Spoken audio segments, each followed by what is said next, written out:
미국 그 국무부 장관이 있습니다. 우리나라의 이제 국무총리와 같은 위치에 있는 사람인데 이 마크 루비오가 지난 수요일에 한 방송 인터뷰에 나왔어요. 그러니까 이 미국 국무부 장관이 한 방송 인터뷰에 나왔는데 그의 이마에 검은색 십자가 모양, 제로 검은색 십자가 모양을 이제 그 행하고 방송 인터뷰를 한 겁니다. 그러니까 왜? 그날이 바로 제의 수요일이었기 때문에 이 독실한 크리스찬인 이 마크 루비오가 제의 수요일 참회 의식에 따라서 이제 종려주일 가지에 썼던 종려 가지를 태운 제로 이제 십자가 모양을 그리고 참회 의식을 행한 그 모습 그대로 방송 인터뷰에 이제 행한 거죠. 이제 그게 이제 화제가 되었습니다. 지난주에 우리가 사순절을 어떻게 보내야 될까라는 말씀을 함께 나누면서 제외 수요일부터 사순절이 시작이 되어진다. 그래서 지난 수요일부터 4월 19일까지 사순절이 이제 주일을 뺀 40일 기간에 사순절이 시작되어지고 4월 20일에 이제 부활절을 맞이한다라는 말씀을 드렸습니다. 그러면서 우리가 부활절 이 사순절을 어떻게 지킬까? 두 가지를 우리가 함께 얘기했습니다. 첫 번째가 뭐였죠? 예수님을 깊이 생각하자. 예수님을 깊이 생각하고 묵상하면서 또 주님의 가신 길들을 우리가 따라가기 위한 우리의 삶을 깊이 그 안에 들어가자. 그래서 주님을 깊이 생각하고 또 그 깊이 생각한 것을 우리 몸에 그 예수의 흔적을 새기면서 이번 사순절을 지나갈 때에 우리가 이 사순절을 통해서 주님과 더 더불어 동행하고 또 주님과 더 가까이 다가서는 그런 기간이 되리라라고 여겨집니다. 그래서 우리가 이 사순절을 통해서 주님을 깊이 생각하고 그 흔적을 우리의 몸에 새기며 그 고난에 동참하기 위해서 우리가 해야 될, 그래서 우리가 사복음서 통독, 또 작정 금식기도, 또 나눔과 섬김과 같은 삶을 통해서 우리가 이 사순절을 보내자라는 그러한 말씀을 나누었습니다. 우리가 이제 사순절 첫 주, 우리 플랜카드에 나오지만 우리가 사순절을 지내면서 십자가에 지신 예수를 기억하고 또 그 고난의 삶을 우리가 또 함께 참여하고 동참하면서 또 우리의 걸어갈 믿음의 삶을 또 이 사순절을 통해서 새롭게 다져지는 또 새롭게 바꾸어가는 저와 여러분 우리 모두가 될 수 있기를 주님의 이름으로 간절히 축원합니다. 오늘 이 시간에는 마태복음 13장에 있는 말씀을 가지고 기쁨으로 단을 거두리라라는 제목으로 함께 말씀을 나누고자 합니다. 오늘 함께 했던 말씀은 흔히 우리가 이제 네 가지 땅에 뿌려진 씨앗의 비유라고 이제 전하는 이야기입니다. 1절부터 8절까지의 이야기는 네 가지 땅에 뿌려진 씨앗의 비유의 이야기이고 또 함께 뒤에서 읽었던 18절부터 23절의 이야기는 그 비유를 해석한, 그것을 해설한 이야기라는 거예요. 그러니까 앞에 이야기는 비유의 이야기라고 한다면 뒤에 18절, 23절 얘기는 그 비유를 해설하고 설명한 그런 이야기다라고 볼 수가 있는 거죠. 그 비유의 내용은 그렇습니다. 우리가 잘 알다시피 그 비유라고 하는 것은 농부가 씨를 땅에 뿌렸어요. 땅에 뿌렸는데 그 뿌려진 땅이 어떤 땅이었냐면 길가였고 돌밭이었고 또 가시떨기였고, 그리고 네 번째는 좋은 땅이었는데 이 뿌려진 씨앗에 따라서 열매들이 나오고 나오지 못하는 결과들을 맺게 되는데 길가에 뿌려진 씨앗은 어떻게 됐습니까? 새들이 와서 먹어버렸다라는 거예요. 그 씨앗을. 그리고 돌짝밭에 뿌려진 씨앗은 어떻게 됐다고 그랬어요? 그냥 뿌리는 살짝 내리긴 했는데 해가 나서 마르고 타버렸다, 말라버렸다라고 이야기합니다. 또 가시떨기 위에 뿌려진 씨앗은 어떻게 됐다고 그랬죠? 그 가시 기운이 이 싹을 나는 것을 막아버려서 죽어버렸다라는 거예요. 그리고 좋은 밭에 흔히 이제 얘기한 옥토에 뿌려진 씨앗은 좋은 열매 30배, 60배, 100배의 결실을 맺었다라는 것이 오늘 이 비유의 이야기예요. 자, 그러면 그 비유의 해석, 그 비유의 해설은 어떻게 되느냐? 18절 이후의 말씀을 우리가 쭉 읽어봤잖아요. 이 길가에 새들이 와서 그 씨앗을 먹어버렸다고 했는데 이 새들이 어떤 존재라고 얘기하고 있습니까? 악한 자들, 사단이 그 길가에 뿌려진 씨앗을 먹었다라는 거예요. 또한 돌밭에 뿌려졌을 때는 어떻다라는 거예요. 그것은 환란이 와서 어떤 우리에게 어떤 고난이 와서 그 씨앗이 말라버렸다라는 거예요. 타버렸다라는 거예요. 또 가시덤불의 그 기운이 가시 기운이 이 싹을 막았는데 그 씨앗의 기운을 막아버렸는데 그것은 왜? 그것은 여러 가지 어떤 세상의 염려 그리고 걱정 그런 근심이 시험이 그로 하여금 말씀이 열매 맺지 못하게 했다라는 거예요. 그러면서 이런 비유의 해석을 통해서 우리에게 주시는 적용 이것을 어떻게 그럼 우리가 받아야 되느냐? 우리의 마음밭은 길가와도 같고 돌짝밭과도 같고 또한 가시떨기와도 같고 옥토와 같은 좋은 밭이기도 한데 그런 밭에 그런 길가나 가시덤불이나 돌짝밭이 아니라 옥토와 같이 좋은 밭을 만들어서 그런데 우리의 밭이 좋은 밭인 것만은 아니잖아요. 때로는 그런 묵은 땅이기도 하고 굳은 땅이기도 하고 쓸모없는 땅이기에 그것을 어떻게 해요? 갈아엎어서 그래서 묵은 땅을 기경하라라고 하는 호세아 말씀처럼 그것을 갈아엎어서 좋은 땅을 만들어서 귀한 열매, 많은 풍성한 열매를 맺어야 된다라는 것이 오늘 그 비유의 적용이에요. 그 적용. 그러니까 우리가 지금 비유의 내용을 설명했고 그 비유의 내용에 대한 해석이 붙여졌고 그 해석을 통해서 우리는 어떻게 우리 삶에서 적용해야 되는가? 우리의 마음밭을 옥토와 같이 만들어야 된다라는 것이 오늘 함께 했던 비유의 이야기인 거죠. 지난 2월에 왕대일 교수님이 이제 오셔서 말씀을 이렇게 전해 주셨습니다. 말씀을 전해 주시면서 저에게 이제 책 한 권을 이제 주고 가셨어요. 당신이 직접 그 쓴 책을 한 권 저한테 주고 가셨는데 그 책의 이름이 뭐냐면 설교로 풀어 쓴 성서라는 책이에요. 한 600페이지 되는 두꺼운 책인데 당신이 쓴 책을 저한테 선물해 주고 가셨어요. 어떤 내용이냐면 이분이 이제 신학교 교수를 은퇴하시고 4년간 담임 목회를 하시면서 담임 목회한 교회에서 말씀을 전해 주셨는데 창세기부터 마지막 말씀 성경이 뭐죠? 계시록까지 66권에 있는 창세기부터 계시록에 있는 말씀을 각 권에 한 권씩 각 권에 설교 한 편씩 해서 66편의 설교를 하셨다라는 거예요. 시리즈로 창세기부터 쭉 창세기 첫 주에는 창세기하고 그 다음 주에는 출애굽기하고 그러면서 그렇게 쭉 말씀을 해서 마지막 이제 요한계시록까지 그 말씀을 나누었는데 그 말씀을 이제 책으로 묶어서 출판을 한 거예요. 그래서 제가 이제 그 책 또 그래도 이제 은사님이 주셨는데 열심히 봤잖아요. 보다가 이제 마태복음 편에 말씀이 뭐였냐면 마태복음 편에 있는 말씀이 13장에 나오는 4가지 땅에 뿌려진 씨앗의 비유였던 거예요. 그런데 그 내용이 이 교수님의 어떤 내용이 굉장히 기존의 해석과 기존의 어떤 설명과는 새로운 해석, 새로운 어떤 신선한 해석으로 이제 이 책을 소개하고 있더라고요. 그래서 제가 그 책을 보고는 이 말씀을 한번 새롭게 또 소개하고 나눠도 좋겠다라는 생각이 들었어요. 제가 교수님한테 그 전에도 이제 교수님 책을 열심히 읽으면서 교수님 책의 내용들이 참 좋아서 제가 가끔씩 설교할 때 인용하기도 하고 소개하기도 합니다. 제가 이제 교수님한테 그런 말씀을 드렸더니 저한테 그러시더라고요. 소개하고 인용하는 건 좋은데 꼭 어디에서 이제 출처를 밝히라는 거예요. 출처를 밝히는 게 필요하다. 요즘에는 워낙 뭐 표절이니 이런 이야기들이 많으니까 어디에서 보고 어디에서 참고하고 어디에서 인용했는지를 꼭 밝히는 게 필요해라고 저한테 얘기하더라고요. 그래서 오늘 내용의 그 새로운 해석의 이야기들이 이제 설교로 풀어 쓴 성서라는 그 책에서 제가 참고하고 인용했다. 똑같은 내용은 아니지만 그 내용을 소개한다라는 이야기를 밝히고 이제 시작하려고 합니다. 교수님 쓴 그 책에서 이제 소개하고 있는 이 신선한 해석이 어떤 것이었냐? 자, 우리가 4가지 땅에 뿌려진 씨앗의 비유의 이야기에 서로 이제 이 교수님의 생각은 뭐냐면 이 4가지 땅에 뿌려진 씨앗의 비유의 이야기와 아까 읽었던 해석의 이야기가 서로 같은 이야기지만 그 안에는 강조하고 있는 바가 조금씩 다르다라는 거예요.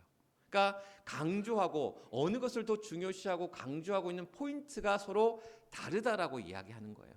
그러면서 이 비유의 얘기 속에서 우리가 이 해석 속에서 우리가 주목하고 있는 건 뭐냐면 네 가지 땅이라는 거예요. 씨앗이 뿌려진 땅에 우리는 주목을 하는 거야. 그래서 그 비유의 이름도 네 가지 땅에 뿌려진 씨앗의 비유인 거예요. 어떤 땅이었죠? 우리 읽었고 제가 몇 번 얘기했는데 어떤 땅이었어요? 길가. 두 번째 돌짝바. 세 번째 가시떨기. 네 번째 옥탑, 좋은 땅. 이 네 가지 땅에 뿌려진 씨앗이다 보니까 우리는 그 땅에만 집중한다라는 거야. 어떤 땅에 뿌려져서 어떤 땅의 결과들이 이루어졌는지만 우리는 주목한다라는 거예요. 그런데 이 책에는 어떻게 얘기하고 있냐면 땅 그리고 결과.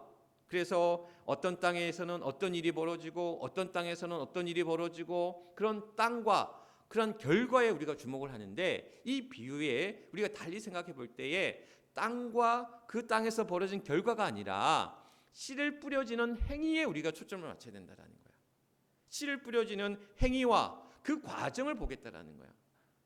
우리는 어떤 공간이라는 어디에 땅에 씨앗이 뿌려졌는지, 길가에 뿌려졌는지, 돌밭에 뿌려졌는지, 가시떨기에 뿌려졌는지, 옥토에 뿌려졌는지, 그래서 그것이 새들이 와서 먹어버렸고, 그것이 또한 말라버렸고, 그것이 또한 막혀버렸고, 또 어떤 땅에서는 결실을 맺어가고, 이러한 우리는 땅과 결과에 주목할 때에 그 뿌려지는 행위조차를, 그 과정조차를 놓치게 된다는 거예요. 그래서 이 비유의 이야기 속에서 물론 그 어떤 땅에서 어떤 결실을 맺어가는 것이 중요하기 때문에 우리의 마음밭을 그런 옥토와 같은 때로는 우리가 길가일 때도 있고 때로는 그래서 우리가 사단의 시험에 넘어질 때도 있고 때로는 우리가 그런 돌짝밭과도 같아서 환란이 오고 고난이 오면 쉽게 무너지게 되고 때로는 또한 그런 가시떨기와 같은 우리의 마음밭 때문에 우리가 그런 시험이 오거나 여러 가지 위기가 오면 그것에 무너지는 우리의 모습들이 있기 때문에 우리의 마음밭을 옥토와 같이 갈아엎고 끊임없이 좋은 밭을 만들어야 된다는 것이 우리의 일반적인 해석이고 그 말씀의 메시지이기도 하지만 여기서 또한 달리 생각해 보면 뿌려진 씨앗의 결과가 아니라 뿌려진 행위 또한 뿌려진 행위를 통한 과정 이것을 돌아보아야 된다는 거예요. 오늘 이 비유의 말씀을 왜 주님이 하셨는지 우리가 본문의 말씀 다 읽진 않았지만 13장 10절 11절 말씀에 보면 주님이 왜 이 비유의 말씀을 하셨는지에 대한 이유가 나와요. 어떤 이유냐면 13장 10절 11절 말씀에 보면 제자들이 예수님 앞에 나와서 왜 이 비유로 말씀하시는지를 물어요. 그랬더니 예수님이 대답하시길 뭐라고 하냐면 이르시되 천국의 비밀을 아는 것이 너희에게 허락되었으니 라고 이야기합니다. 그러니까 이 네 가지 땅에 뿌려진 씨앗의 비유를 주님이 알려주신 이유는 천국의 비밀을 알려주시기 위함이라는 거예요. 천국의 비밀. 하나님의 나라는 어떤 곳인지 하나님의 나라에 관해서 주님이 알려주시기 위해서 이 네 가지 땅에 뿌려진 씨앗의 이야기를 하셨다라는 거예요. 자, 하나님 나라가 어떤 곳인지를 주님이 알려주시려고 이 이야기를 했어요. 하나님 나라가 어떤 곳인지. 그런데 이 하나님 나라는 어떻게 시작이 되느냐? 어떻게 시작이 된다라는 거예요. 이 씨 뿌린 비유의 이야기 속에서 하나님의 나라는 어떻게 시작이 되는 거예요? 씨가 뿌려져야 그것이 결실을 맺든 결실을 맺지 못하든 그것이 시작이 되는 거잖아요. 농사의 시작은 뭐예요? 씨를 뿌리는 데 있잖아요. 모종을 심는 데 있잖아요. 그러니까 그 모든 농사의 시작은 물론 씨를 뿌리는 행위가 그 이전에 그 이후에 여러 가지 것들이 같이 이루어지는 거예요. 농사가 그냥 씨 뿌려놓고 그냥 다 했어 이게 아니잖아요. 그 전까지 밭을 어떻게 해야 돼요? 갈구어야 돼서 가꿔서 그 밭을 농사 지을 수 있는 밭으로 이제 만들어야 되고 또한 모종을 만들고 심어서 제가 농부의 아들도 아니고 농촌에서 살지 않아서 사실 농사를 잘 몰랐어요. 도시 촌놈이었는데 제가 해미 내려와서 이렇게 우리 여러 권사님들 성도님들 농사 짓는 걸 보고 이것저것 보면서 야 농사 짓는 것이 참 힘들구나. 그냥 씨 뿌린다고 다 되는 게 아니구나. 거기에 얼마나 많은 땀과 수고와 눈물과 희생이 담겨져 있는구나라는 것을 보게 되는 거죠. 그러면서 제가 예전에는 왜 농산물 값이 비쌌잖아요. 제 서울 살 때는 참 비쌌거든요. 배추 한 포기, 뭐 요즘에도 뭐 배추 한 포기가 뭐 얼마가 된다, 뭐 금값이다, 금배추니 뭐 이런 얘기들 참 많았잖아요 예전에. 그거 보면서 왜 이렇게 이게 배추값이 비싸고 농산물 값이 비싸고 이런 얘기 할 때가 참 많았는데 이제 못 하겠더라고요. 여러분들의 그러한 피와 땀과 눈물과 그것이 담겨져 있는 그런 수확물들, 농산물들 보면서 받을 만한 가치가 있다. 물론 이게 적정한 가격을 유지하는 건 필요하지만 받을 만한, 이번에 이제 신방하면서 우리 이제 이 하우스 감자 하시는 농가들이 좀 있으시잖아요. 그런데 하우스 감자가 왜 이렇게 비싸고 왜 이렇게 맛있는가 했더니 그냥 심어 놓는다고 감자가 되는 게 아니래요. 노지 감자처럼 심기만 하면 되는 게 아니라 이걸 아침 저녁으로 비닐을 덮었다 열었다, 아침에는 열어놨다가 저녁에는 덮어놨다가 두세 달 그렇게 하면서 이 하우스 감자를 재배하는 거라 그 품값이 다 포함되어 있다는 거야. 그 얼마나 힘들겠어요. 아침에 그걸 갖다가 열어놨다가 오후 되면 그것을 또 닫아내고 그런 일들을 계속해서 두세 달 반복하는 그 노력과 수고가 얼마나 크냐라는 거야. 그렇게 해서 이제 그 씨앗이 뿌려지고 열매를 맺기까지 그런 수많은 과정들을 거쳐가면서, 그래서 우리가 오늘 본문의 말씀 제목은 제가 시편 126편에서 따왔는데 이제 기쁨으로 단을 거두리라라고 이야기하지만 그 기쁨으로 단을 거두기 위해서는 어떻게 씨를 뿌린다고 그랬어요? 눈물 흘리며 씨를 뿌릴 때라고 시작하거든요. 시편 126편에 보면 눈물 흘리며, 그러니까 눈물로 씨를 뿌릴 때에 기쁨으로 단을 거둔다라고 얘기했어요. 그러니까 씨 뿌리는 게 그렇게 농사짓는 게 뚝딱해서 되는 게 아니라 정말 눈물 흘리듯이 정말 땀과 수고와 희생과 이런 것들이 담겨진 채 그것이 시작되어지고 그것이 또한 그것으로 인하여 열매와 결실을 맺어간다라는 사실. 하나님의 나라도 마찬가지입니다. 눈물로 씨를 뿌리듯이 또한 그런 뿌리는 행위가 계속해서 이루어져야 된다라는 거예요. 때로는 그런 새들에 의해서 먹혀버리고, 때로는 햇볕에 의해서 타버리고 말라버리고, 때로는 그런 가시의 기운에 의해서 그것이 때로는 막혀버리고 열매 맺지 못하는 상황, 그런 결실을 맺지 못하는 그런 실패한 경작이 우리 앞에 있을지라도 그래도 울며 씨를 뿌리고 계속해서 뿌린다라는 거예요. 그 뿌리는 과정들이 우리에게 필요하고 그것을 통해서 하나님의 나라가 이루어져가고 시작되어진다라는 거. 손자가 할아버지에게 그렇게 물었대요. 교회 가지 않는 할아버지에게 한 손자가 할아버지는 왜 할머니와 교회 안 가? 이렇게 물었대요. 그랬더니 할아버지가 나중에 갈 거야 라고 얘기를 했대요. 우리 권사님의 이야기입니다. 우리 권사님 손주가 했던 이야기를 제가 지난 수요일에 들은 이야기인데, 제가 그 얘기를 들으면서 우리 그런 분들 많잖아요. 우리 지금 믿음의 식구들 가운데 우리 남편 되시는 성도님들 안 나오시는 가정들이 꽤 많아요. 그렇잖아요. 그런 분들이 우리 교회 다시 올 수 있도록, 그의 닫혀진 문이 또 그런 분들 가운데는 교회에 대한 호감이 있는 분들도 있고, 근데 교회에 대한 상처가 있는 분들도 있고, 여러 가지 이들로 나오지 못하는 분들도 계셔요. 그런데 마태복음 7장 7절 말씀에 구하라 그러면 주실 것이요, 찾으라 그러면 찾을 것이요, 두드리라 그리하면 열릴 것이다. 아멘. 구하는 자에게, 찾는 자에게, 두드리는 자에게 또한 주실 것이고 또한 찾을 것이고 또한 열릴 줄 믿습니다. 그래서 우리는 끊임없이 씨를 뿌린 자와 같은, 눈물로 씨를 뿌리듯 계속해서, 그래서 제가 그런 말씀을 드렸어요. 그 나중이, 우리 그 권사님의 남편 되신 그 할아버지가 이야기했던 그 나중이 내일이 될지 또한 모레가 될지 한 달 뒤가 될지 1년 뒤가 될지는 알 수 없지만 그 나중이 곧 오리라 믿고 기도하며 나아갑니다. 이렇게 말씀을 드렸어요. 아멘. 우리에게 그러한 씨가 뿌려질 때에 그 시간이 언제 어떤 결실로 우리에게 나타날지 모르지만 우리에게는 끊임없이 뿌리는 자의 심정으로 씨를 뿌리고 눈물로 씨를 뿌릴지라도 기쁨으로 단을 거둘 줄 믿습니다.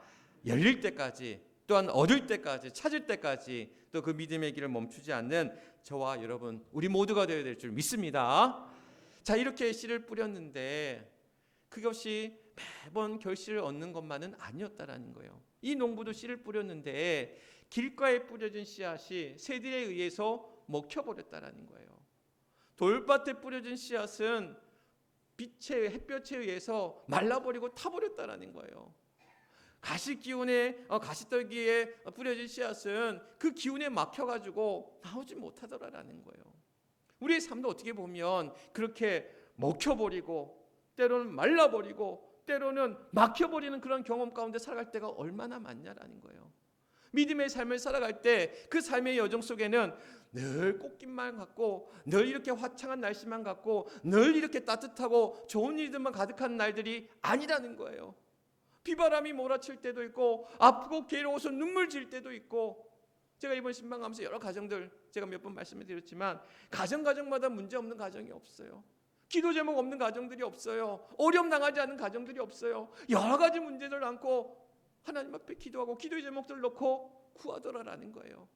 그럼 우리의 삶이 늘 성공하고 늘 얻어지고 늘 좋은 일만 가득한 삶의 경험들이 아니라 실패의 경작처럼 실패의 경험들, 막혀버리고 먹혀버리고 말라버리는 경험 속에서 우리의 삶이 너무나 괴롭고 너무나 괴롭고 힘들고 어려운 상황 속에 처해질 때가 너무나 많다라는 거예요. 그러나 오늘 우리에게 주시는 이 말씀의 비유는 뭐냐면 뿌리라는 거예요. 그 씨를 뿌릴새, 그 씨를 뿌리러 나가서 그 씨를 뿌릴새. 오늘 우리의 그러한 그 뿌림의 그런 시간들은 끊임없이 나아가야 된다는 거.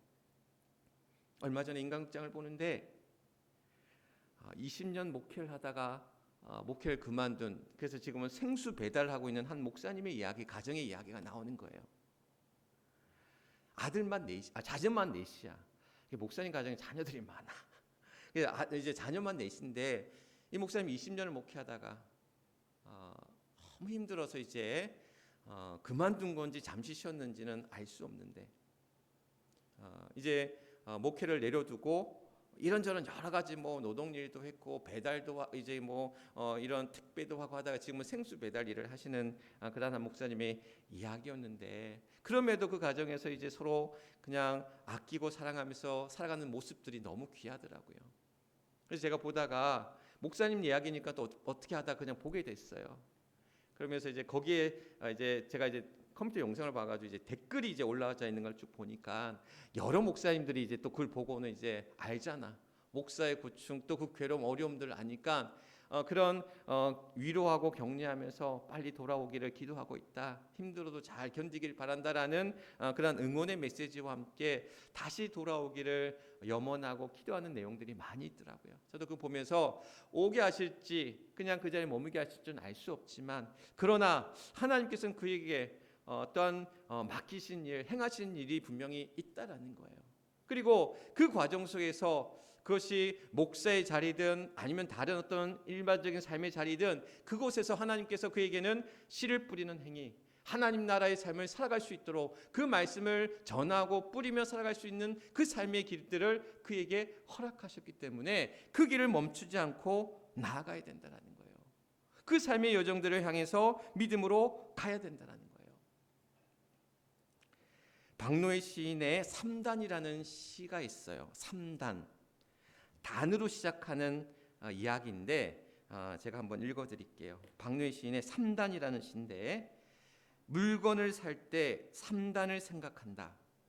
단순한 것, 단단한 것, 단아한 것. 일을 할 때 3단을 생각한다. 단순하게, 단단하게, 단아하게. 사람을 볼 때 3단을 생각한다. 단순한가, 단단한가, 단아한가. 3단이라는 게 뭐였었죠? 아까 단순. 금방 했는데. 단순, 단단, 단아.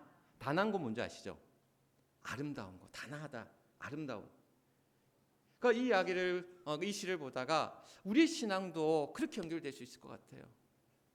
따라해 봅시다. 단순한 신앙, 단단한 신앙, 단아한 신앙. 우리 신앙이 단순하고 단단하고 또한 어떻게 단아해야 된다는 거예요. 시대가 너무 악해요. 너무 힘들고 어려워요. 이러한 신앙이 또 너무 복잡해요. 그래서 어디로 가야 할지 몰라. 늘 방황해. 그래서 우리 신앙이 단순해질 필요가 있어요. 너무 가볍게 그냥 비우라는 얘기가 아니라 우리 신앙이 단순하게 우리가 가야 될 믿음의 길을 향해서 단순한 신앙으로 나갈 필요가 있다는 거예요. 요즘에 너무 물러터졌어요. 너무나 쉽게 무너져요. 단단해질 필요가 있어요. 견고해질 필요가 있어요. 단단한 신앙이 되어야 된다는 거예요. 단단한 신앙이 되어야 된다는 거예요. 오늘 시대가 너무나 악하고 추악하다 보니까 표현이 별로 좋지는 않지만 너무나 좋지 않은 모습들이 너무 많아. 너무나 좀 단아하고 단정하고 그런 아름다운 신앙의 모습도 우리가 가져나가자라는 거예요. 추잡하다는 표현이 좀 별로 적절한 표현은 아니지만 시대가 너무 그래요. 그런 가운데 우리 신앙이 점점 단순하고 단단하고 또한 그 안에서 또한 우리 안에서 단아한 그 신앙의 길을 향해 나아갈 때 이 사순절 우리의 그 길이 어렵고 힘들지만 제가 오늘 새벽에 새벽기도 시간에 높이뛰기 이야기를 했어요. 높이뛰기를 하려면 오늘 무슨 얘기하냐면 그 갈렙의 이야기를 하면서 갈렙이 그의 나이 40세에 가데스 바네아에서 정탐꾼으로 10명의 정탐꾼들은 다 반대할 때에 여호수아와 갈렙만이 그 땅을 우리에게 주셨기 때문에 우리는 갈 수 있습니다. 그렇게 주장하고 외쳤던 갈렙의 신앙이 한결같이 이어져서 85세가 되어서 아무도 가지 않으려는 그 헤브론 땅에 이 산지를 내게 주소서라고 외치며 갈 수 있었던 것은 그가 그러한 한계와 어려움들을 극복할 수 있는 한결같은 믿음이 있었기 때문에 그런 고백들을 할 수 있었다라고 오늘 그 여호수아 말씀을 함께 나누면서 제가 비유로 높이뛰기 이야기를 한 거예요. 그 높이뛰기 이야기하면서 높이뛰기 여러분들 아시죠? 이 발을 넘어 이 장애물을 넘으려면 어떻게 해야 돼요? 뛰어가야 돼요. 그게 뭐냐면 도움닫기라는 거예요. 그냥 가만히 있다가 뛰는 게 아니에요. 뛰어가서 어느 정도 뛰어가서 도움닫기를 해서 도약해서 뛰어넘는 거예요.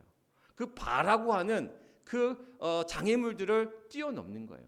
그런데 이 과정들이 도움닫기를 하고 도약하는 이 과정 속에는 여러 가지 타이밍이라든지 스텝이라든지 호흡이라든지 이것이 잘 맞아떨어져야지 넘을 수가 있는 거지 그냥 해서 넘을 수 있는 게 아니라는 거예요. 그런데 이것이 정말 물을 흐르듯이 자연스럽게 건너뛰어 넘어갈 때의 그 모습들이 얼마나 아름다운지 몰라요.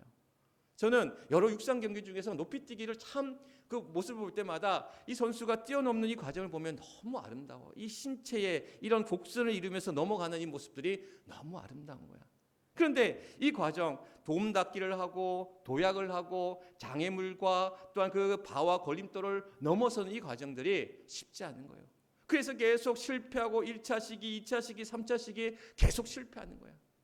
우리 신앙도 어떻게 보면 우리 삶도 마찬가지로 실패하고 다시 2차 시기를 거치고 3차 시기를 거치고 계속해서 그런 과정 속에서 오늘 이 농부가 씨를 뿌려 말씀을 뿌려 그의 신앙의 삶을 살아가고 그러한 열매와 결실을 맺기까지 우리는 우리의 삶이 길가와 같기 때문에 우리의 삶이 돌짝밭과도 같기 때문에 우리의 삶이 그런 가시떨기와 같기 때문에 자리를 원망하고 우리의 상황을 원망하고 또 우리의 현실을 탓하면서 우리에게 주어진 그 길들 그럼에도 불구하고 우리는 끊임없이 뿌리며 나아갈 때 눈물 흘리며 씨를 뿌리며 나아가는 것이 우리에게 주어진 사명인데 우리는 우리의 현실 앞에서 길가를 논하고 돌밭을 논하고 돌짝밭을 논하는 가시떨기를 논하는 그런 우리들의 삶 앞에서 오늘 하나님께서는 하나님의 나라는 울며 씨를 뿌리듯 그 길을 담대하게 나아가야 된다는 거 그것을 단단하게 당차게 담대하게 그 길을 향해 나아가야 된다고 오늘 이 비유를 통해서 말씀하고 있다는 사실. 오늘 우리의 신앙이 그렇게 단순하면서도 단단하고 단아하게 담대하게 당차게 우리의 믿음의 길을 향해 나아가는 저와 여러분들의 그런 발걸음이 될 수 있기를 주님의 이름으로 간절히 축원합니다. 이 사순절이 바로 그러한 신앙의 시간들이 되어야 된다는 거예요. 우리의 신앙을 다듬어가고 훈련하고 연습하면서 하나님의 말씀 앞에 기도하면서 또 우리의 신앙 앞에서 섬기면서 우리에게 주신 사명을 감당하면서 우리의 신앙이 기쁨으로 단을 거두기까지 때로는 눈물 흘리고 기다려야 되고 어려움의 과정 앞에 우리가 처해져 있지만 그러나 그 과정을 포기하지 아니하고 낙심하지 아니할 것은 주님이 나와 함께 하십니다. 오늘 주님이 나와 동행하시며 그 길을 이뤄가게 하심을 믿습니다. 그 믿음으로 오늘 여러분들에게 주어진 그러한 행위들이 또한 씨를 뿌리고 또한 옥토밭을 만들고 또한 결실을 맺기까지 그 삶의 믿음의 여정을 또 우리가 쉼없이 당당하게 또한 나아가는 저와 여러분 우리 모두가 될 수 있기를 주님의 이름으로 간절히 축원합니다. 이제 우리 함께 기도하기를 원합니다. 결단 기도하겠습니다. 하나님의 말씀 씨앗이 가정과 이웃들에게 끝까지 뿌려지게 하옵소서. 좋은 마음밭이 되기 위한 우리의 노력이 게을리지 않게 하소서. 또 하나님의 허락하신 풍성한 결실을 맺게 하옵소서. 오늘 말씀 기억하시면서 우리 주여 크게 한번 외치시고 하나님 앞에 뜨겁게 기도하고 제가 말씀 기도합니다. 주여,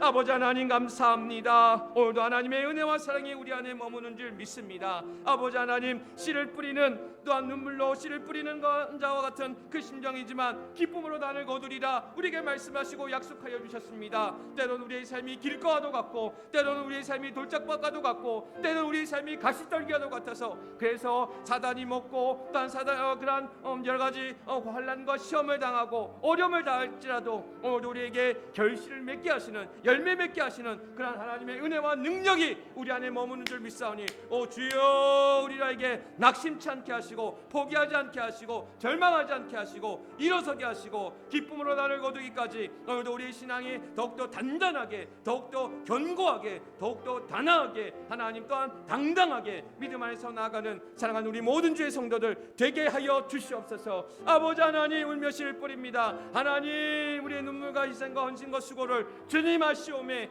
귀한 결실과 열매를 맺어갈 때 저들의 그러한 들녘에서도 또한 저들의 삶의 모든 자리에서도 풍성한 열매와 결실을 맺어갈 수 있는 사랑하는 우리 모든 주의 성도들의 삶이 될 수 있도록 하나님 축복하여 주옵소서. 오 하나님, 함께해 주옵소서. 하나님 고맙습니다. 하나님의 은혜로 살아갑니다.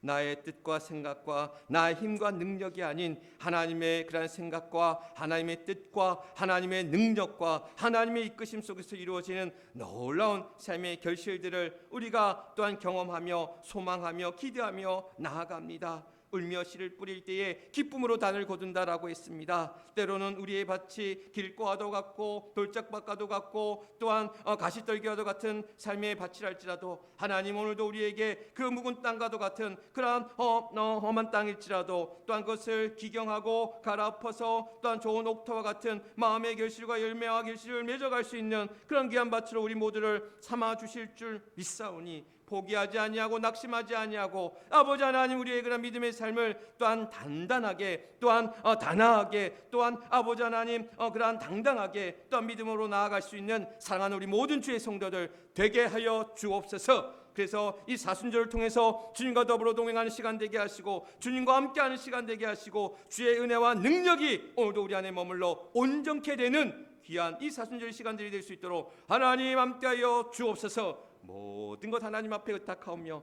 우리의 구주가 되시는 우리 주 예수 그리스도의 이름 받들어 간절히 기도드리옵나이다. 아멘. 아멘.